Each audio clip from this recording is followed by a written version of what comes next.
On continue, on va maintenant accueillir Victor Édouard, qui est le fondateur d'une très belle marque de ski en bois qui s'appelle Marcel Livet. Assez jeune entrepreneur encore, parce que je crois que ça fait 2 ans, c'est ça à peu près. Bon, il va nous en dire plus. Au-delà du produit, ce soir on raconte ton histoire, donc tu nous as donné quelques images de ton parcours. Alors peut-être je projette les images et puis toi tu les commences, ça te va? Ouais, parfait. Bonsoir à tous. Alors, voilà, donc on commence avec une image de mon arrière-grand-père. Claire expliquait tout à l'heure qu'un parcours entrepreneurial, en fait, c'est souvent l'aboutissement de tout ce qui s'est passé jusque-là. Ça correspond à au vécu de chacun. Donc voilà, j'ai choisi de créer une société que j'ai nommée Marcel Livet, donc du nom de mon arrière-grand-père, qui a été alpiniste et skieur dans les années 30. Qui a été président du club alpin de la section lyonnaise, qui a été membre du comité de l'Himalaya pendant une dizaine d'années, qui a organisé notamment la 3e expédition française en Himalaya, qui est l'expédition de 1951. Voilà, et donc en créant cette marque de ski française en bois il y a 2 ans, j'ai choisi donc de donner le nom à la marque. C'est toujours lui, ouais. Exactement. Voilà. J'ai ressorti quelques vieilles photos pour expliquer un petit peu mon parcours. Donc mes premiers forfaits de ski donc à Châtel où j'ai un ancrage familial. Donc je suis lyonnais, une bonne partie de ma famille est lyonnaise et donc j'ai cet ancrage familial à Châtel où j'ai toujours skié et passé beaucoup de temps.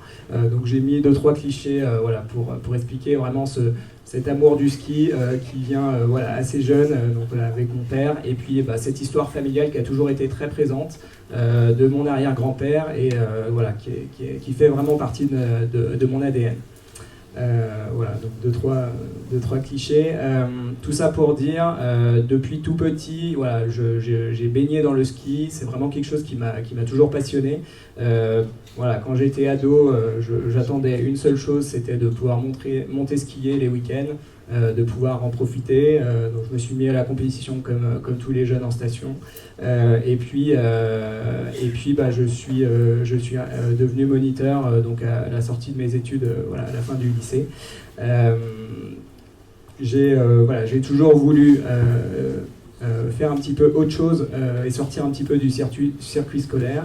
Et donc là, en fait, voilà, à la fin de mes années de lycée, j'avais déjà tout de suite cette envie de me tourner vers le ski. Et donc en 2009, voilà, j'ai expliqué à mes parents que j'allais pas aller à la faculté et que j'allais aller faire une saison de ski à Châtel, où j'étais fraîchement moniteur et donc où j'ai passé une super année, qui m'a apporté beaucoup de maturité et donc j'ai pu faire cette super saison.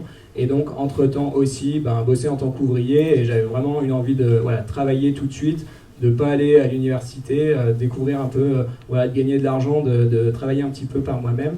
Et donc, c'est une année qui a été super riche. Pour faire ça, j'avais promis à mon père qu'en contrepartie, je prenais 1 an, mais que derrière, j'allais faire mes études. Donc derrière, j'ai fait mon DUT Sciences et Génie des matériaux, et j'ai fait une école d'ingénieur arts et métiers, où j'ai été diplômé de l'ECAM Lyon en 2014. Voilà. Ça, pendant toute cette phase-là, je me suis blessé au genou 2 fois. J'ai un genou qui est pas très en forme et donc je me suis dit que mon père a eu vachement raison en fait de me pousser dans les études et que ouais, le ski c'était sympa mais c'était pas forcément un métier et que voilà, il fallait faire des études et que finalement j'avais bien fait de l'écouter. Et donc à la sortie de mes études, j'ai fait comme tout le monde, je suis allé taper à la porte des belles entreprises et donc je suis rentré chez Vacheron Constantin à Genève, où j'ai passé 4 ans. C'est une super maison horlogère voilà, qui m'a apporté plein de choses. J'ai appris énormément de choses, j'ai rencontré des gens géniaux. C'est une expérience qui était très très riche. J'ai beaucoup apprécié cette maison qui est vraiment porteuse de savoir-faire. J'aime beaucoup l'histoire de l'artisanat, des savoir-faire et donc voilà, ça fait partie des plus belles maisons horlogères et donc ça a été vraiment une expérience très riche. Donc voilà, pour donner quelques clichés. Et puis, voilà, au fil des années, je me suis dit, ma motivation a commencé un petit peu à descendre et je me demandais pourquoi j'étais un peu moins motivé, qu'est-ce qui se passait. Je me suis dit, finalement, en fait, t'es peut-être pas très bien à ta place, t'as suivi un peu la norme, t'as fait un peu comme tout le monde, t'es allé dans cette boîte, le but du jeu c'est de devenir manager, puis ensuite directeur comme tout le monde. Je me suis dit, est-ce que ton rêve c'est ça? Est-ce que dans 10 ans tu veux être directeur de cette boîte-là? Pas sûr, voire non. En fait, c'est pas ça que j'ai envie de faire. Moi, mon truc, c'est le ski. J'ai pas envie de faire tous les jours la même journée. J'ai pas envie de cette routine-là. Je m'ennuie ici. Ok, qu'est-ce que je fais?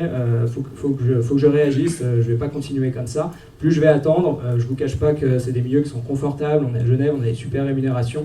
Donc je sais que plus on attend, si on attend d'avoir une famille, après je l'ai vu auprès de tous mes collègues qui avaient 40 ans, après on bouge plus, on reste là, on ne fait pas. Donc pour prendre des risques, il faut le faire avant d'avoir trop de choses à risquer entre guillemets. Voilà. Donc mon truc c'est le ski, et donc je me suis dit à ce moment-là, je vais commencer à m'intéresser un petit peu à ce qui se passe là-dedans. Et donc j'ai commencé à rencontrer des artisans dans la région d'Annecy, et notamment Florian, qui est un mec assez génial, qui fabrique des snowboards dans la région d'Annecy. Si vous voulez acheter des snows, c'est lui qu'il faut aller voir, c'est vraiment canon. C'est un gars assez brillant, on a fait le même DUT en fait à Chambéry.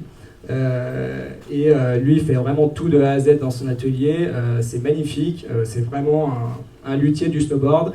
Et en fait, voilà, je suis vraiment tombé amoureux de ce process, et à ce moment-là, je me suis dit, ok, c'est vraiment ça que je veux faire, je veux développer une marque de ski alpin, ça a tout son sens. Aujourd'hui, on skie sur des skis en plastique qui n'ont pas de sens. Moi, je veux développer une marque locale qui fabrique des belles choses, et de le faire, bien sûr, ici, et c'est ça qui a du sens. Voilà.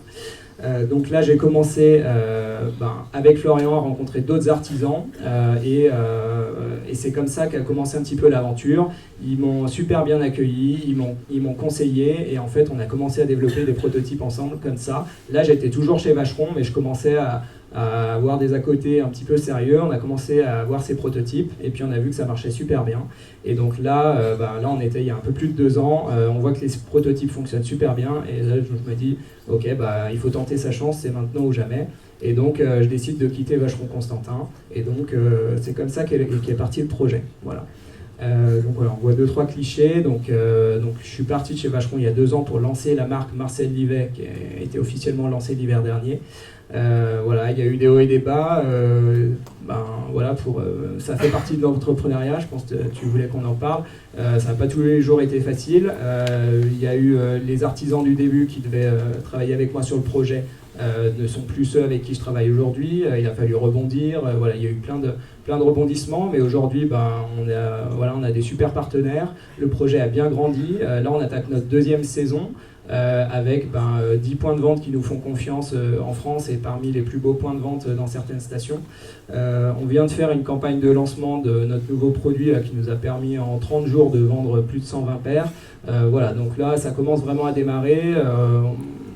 La boîte fonctionne aussi avec de l'argent, donc on a des investisseurs qui soutiennent le projet. Donc tout ça commence à créer une bonne dynamique, et donc on prépare cet hiver avec attention, puisque là on prépare une vraie phase commerciale au niveau des magasins, en France principalement, mais on va commencer aussi à aller sur la Suisse et sur l'Italie cette année. Et donc maintenant on est une équipe de 4, donc voilà, donc ça a bien avancé.